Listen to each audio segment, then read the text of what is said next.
कोंडाईबारी घाटात कंटेनरचा भीषण अपघात. 1.5-2 तासांच्या अथक रेस्क्यूनंतर चालकाला केबिनमधून बाहेर काढण्यात यश. धुळे सुरत राष्ट्रीय महामार्गावरील कोंडाईबारी घाटात भरधाव कंटेनरचे ब्रेक निकामी झाल्याने पुढे जात असलेल्या ट्रकला जोरदार धडक बसून भीषण अपघात झाला. धडकेची तीव्रता इतकी होती की कंटेनरचा पुढील केबिन पूर्णपणे चक्काचूर झाला आणि चालक लोखंडी केबिनमध्ये अडकून पडला. अपघाताची माहिती मिळताच महामार्ग पोलीस 1033 रुग्णवाहिका कर्मचारी तसेच घटनास्थळी उपस्थित वाहन चालकांनी तातडीने मदतकार्य सुरू केले. चुराडा झालेल्या केबिनमधून चालकाला बाहेर काढणे मोठे आव्हान ठरत होते. बचाव पथकाने कंटेनरच्या केबिनला दोरी बांधून दुसऱ्या वाहनाच्या सहाय्याने ती ओढली. तब्बल 1.5 ते 2 तासांच्या अथक प्रयत्नानंतर चालकाला सुखरूप बाहेर काढण्यात यश आले.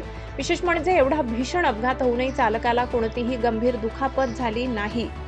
त्यामुळे उपस्थितांनी सुटकेचा निश्वास सोडला. मृत्यूच्या दाढेतून सुखरूप बचावलेल्या चालकामुळे ही घटना चमत्कारापेक्षा कमी नसल्याची भावना अनेकांनी व्यक्त केली आहे. अपघातग्रस्त कंटेनरचा क्रमांक NL01 AF 7400 असा असून महामार्ग पोलीस 1033 रुग्णवाहिका कर्मचारी आणि मदतीला धावलेल्या वाहन चालकांच्या धाडसी व तत्पर प्रयत्नांमुळेच एका चालकाचे प्राण वाचले. लोकसेतू मराठी न्यूजसाठी प्रवीण चव्हाण, नंदुरबार.